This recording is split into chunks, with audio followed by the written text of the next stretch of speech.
She was a judge, though a woman, living in a land ruled by oppression and iron chariots. And yet the fate of an entire nation did not depend on mighty armies or powerful weapons, but on her single voice spoken beneath a humble palm tree. When darkness held the land, and the terrifying roar of iron chariots struck fear into every heart, hope seemed all but lost. But God raised up Deborah, a mother of Israel who wielded no sword, yet whose faith moved armies. She walked unshaken into battle, knowing the fight was not hers, but God's. This is the extraordinary story of courage against all odds, of unshakable faith, and the unstoppable power of God working through the most unexpected vessel. A story in which the glory would go to a woman. The land of Israel was in trouble again. After the death of Ehud, the judge who had delivered Israel from Moabite oppression, the people began to drift away from the ways of the Lord. The cycle that had happened so many times before repeated itself. Prosperity led to complacency, and complacency led to idolatry. They turned from the God who had brought them out of Egypt and began to worship the gods of the Canaanites, Baal, the storm god, and Asherah, the fertility goddess. They thought these false gods promised rain for their crops and fertility for their flocks, but in return these gods demanded loyalty that drew Israel's heart away from the Lord. God, in his righteousness, allowed Israel to be oppressed as a wake-up call. This time he gave them into the hands of Jabin, king of Canaan, who reigned in Hazor in the northern region.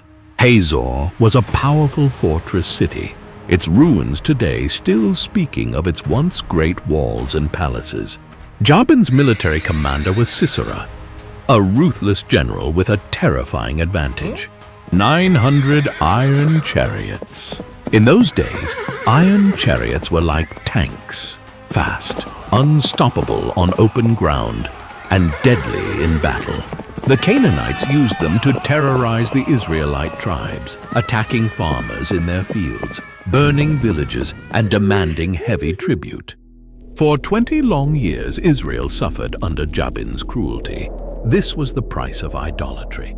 The God who had brought them out of Egypt allowed them to feel the weight of their disobedience. But a remnant still prayed. Their voices rose like incense toward heaven, crying for deliverance. Far to the south, in the hill country of Ephraim between Ramah and Bethel, there lived a remarkable woman named Deborah. She was not only a prophetess, one who spoke the words of God, but also a judge of Israel. Unlike kings, the judges of Israel were not crowned rulers. They were raised up by God to lead, deliver, and guide the nation. People came to them for decisions, disputes, and counsel. Deborah held court under a palm tree that came to be known as the Palm of Deborah. Day after day, men and women came from all over Israel to have their disputes settled and to seek her counsel. Her judgments were fair, her words carried authority, and the people trusted her. Deborah had something rare for that time. She was a woman with both spiritual authority and national influence. In a world where men were usually the leaders in public life, Deborah stood out like a beacon. Her strength didn't come from physical force or military might, but from her unshakable trust in God and her ability to hear his voice clearly. One day, the word of the Lord came to Deborah with a plan for Israel's deliverance. She sent for Barak, the son of Abinoam, from the tribe of Naphtali, who lived in Kadesh in the far north. When Barak arrived, Deborah spoke with the authority of God's command. The Lord, the God of Israel, commands you, go, take with you 10,000 men from the tribes of Naphtali and Zebulun, and lead them up to Mount Tabor. I will lure Sisera, the commander of Jabin's army, with his chariots and his troops, to the Kishon River and give him into your hands. Barak knew the danger. To face Sisera's army with its 900 iron chariots on open ground was almost suicidal. But Deborah's words were clear. This was God's battle plan. He replied with hesitation. If you go with me, I will go. But if you don't go with me, I won't go. Some see Barak's words as a sign of weakness or lack of faith. Others see it as recognition of Deborah's unique role as God's spokesperson. Her presence meant God's presence and guidance. Either way, Barak wanted Deborah beside him. Deborah agreed, but she gave him a prophetic warning.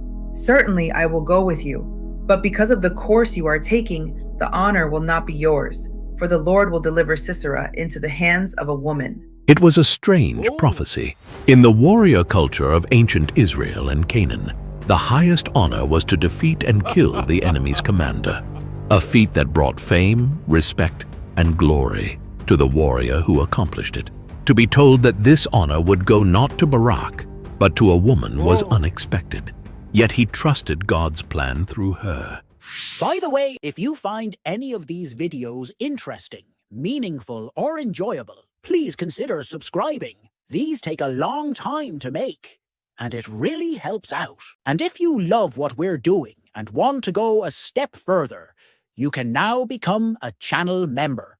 Your support helps us reach more people with God's Word through powerful animation. Just click join and be part of the mission. Barak sent messengers through the hill country, calling warriors from the tribes of Zebulun and Naphtali. From the hills and valleys, farmers laid down their plows. Shepherds left their flocks. They gathered weapons, whatever they could find, and they marched toward Mount Tabor, a steep, rounded mountain rising from the Jezreel Valley. Mount Tabor was a strategic choice. From its heights, they could see the surrounding plains and valleys, including the route Sisera would take with his chariots. It was here that Barak gathered 10,000 men, with Deborah at his side. Meanwhile, word reached Sisera that Barak had mustered an army. Confident in his military superiority, Sisera summoned all his forces, his 900 iron chariots and countless foot soldiers, and marched from his base in Harosheth Hagoyim toward the Kishon River, prepared to crush the Israelites once and for all. Deborah, Barak, and the Israelite warriors stood on Mount Tabor, watching the dust rise from Sisera's advancing army. The valley below trembled with the rumble of chariot wheels and the shouts of soldiers. Then Deborah gave the signal. Go! This is the day the Lord has given Sisera into your hands. Has not the Lord gone ahead of you? Barak led his 10,000 men charging down Mount Tabor into the valley. Normally, this would have been a disaster for the Israelites. Chariots could easily cut down infantry on open ground. But God had a surprise in store. According to the Song of Deborah in Judges 5, the heavens opened. Storm clouds gathered, and rain began to pour. The once firm ground of the battlefield turned to thick, sucking mud.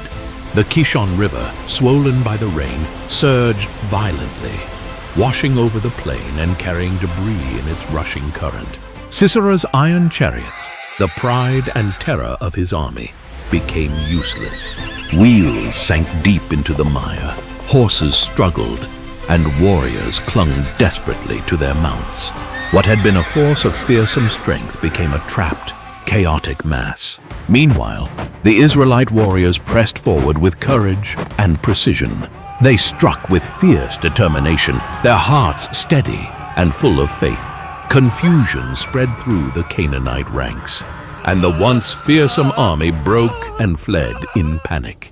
The Lord himself fought for Israel that day.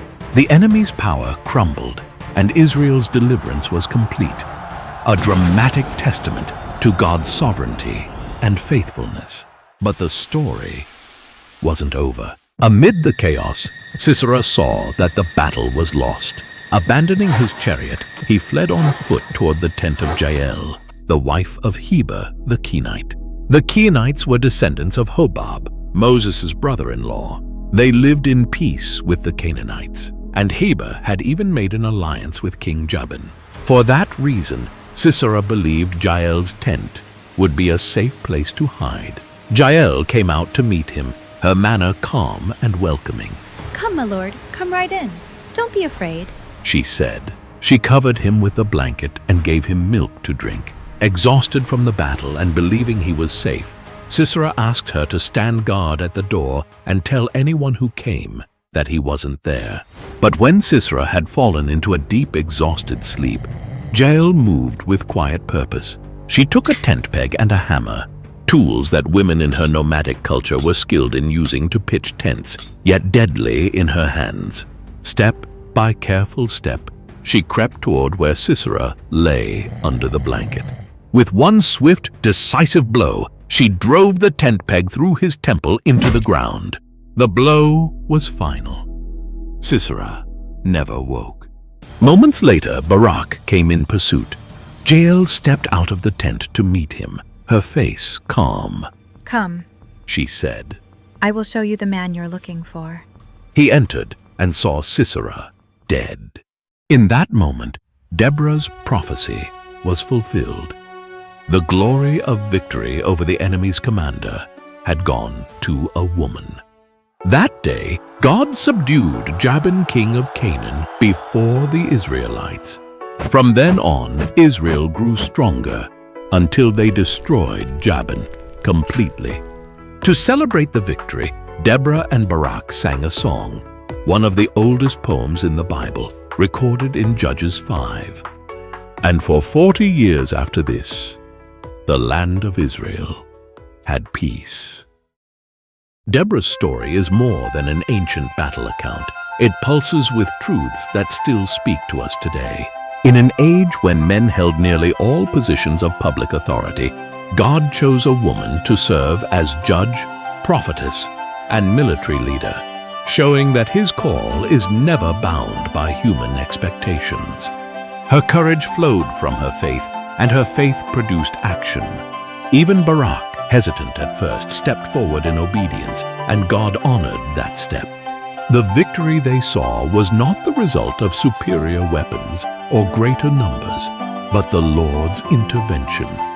And in the end, a tent-dwelling woman named Jael boldly stepped into history, fulfilling prophecy and bringing an unexpected end to Israel's enemy. Deborah's leadership reminds us that God often works through those the world overlooks. Villagers turned warriors, a woman in a male-led society, a wife with only the tools of her tent. In the same way, he works through ordinary believers today, in workplaces, schools, homes, and neighborhoods, to accomplish his purposes. Your quiet faithfulness may be the very thing God uses to bring deliverance, hope, and change to someone else's life. In every generation, God calls his people to trust him when the odds seem overwhelming. Our Sisera may not ride iron chariots, but challenges still loom large. Cultural pressures that pull us from God, fears that keep us silent, and spiritual battles that seem unwinnable.